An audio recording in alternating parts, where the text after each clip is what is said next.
Hello everyone, welcome to this video on Introduction to Unified Diagnostic Service and its purpose. So this is a general introduction to UDS. Let me just read out this first and I'll explain you further. UDS, that is Unified Diagnostic Service, is a communication protocol or message oriented communication protocol used in automotive electronic control units, that is ECUs, for vehicle diagnostics and maintenance.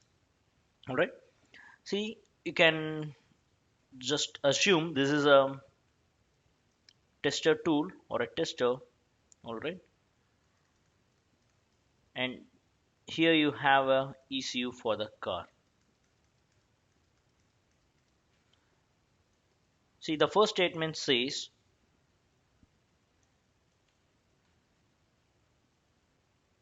yes, the first statement says it's a communication protocol or the message oriented protocol used in automotive ECUs, that is, yes, to for this ECUs we are using this UDS.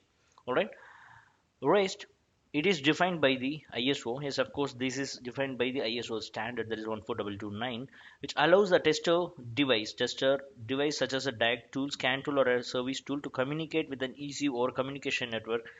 Can be any. So we this is a tester tool. There is a diagnostic tool. This diagnostic tool is communicating with the ECU via any of these network, example CAN or LIN or Ethernet or any. All right, these are all just a wired medium or a buses. But this UDS is a message oriented protocol. Using this set of message, you have to communicate. For example, you should use only this much bytes of data. You should allow the communication to be wait for this many time. So these timings, frame format, everything would be defined under the UDS. All right, so the purpose, let me clarify you the purpose so that you can, it's very easy for you to understand more.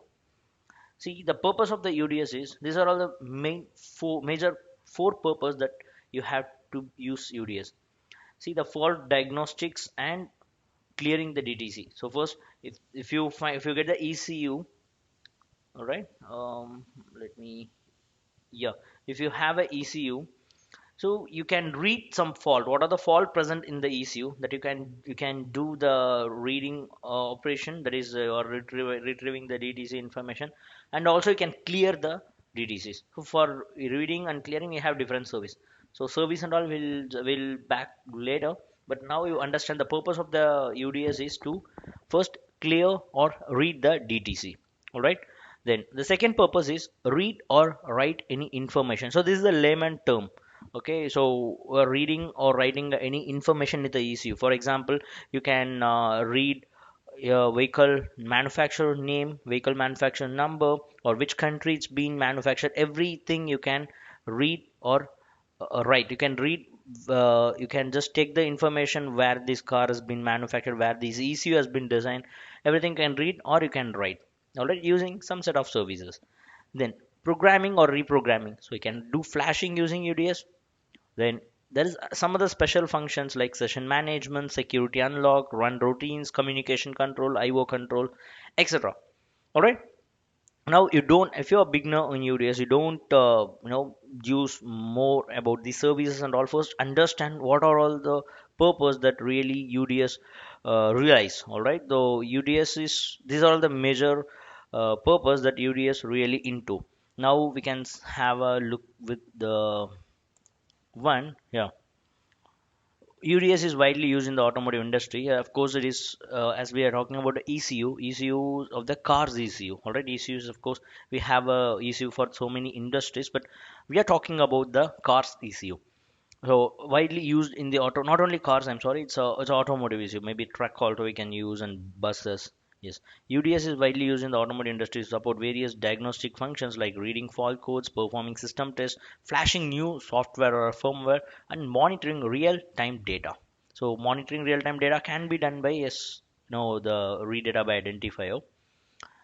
So the purpose is, see, whatever I have given here, it's in an elaborative way. Vehicle diagnostics and fault detection. Yes, that's what I meant.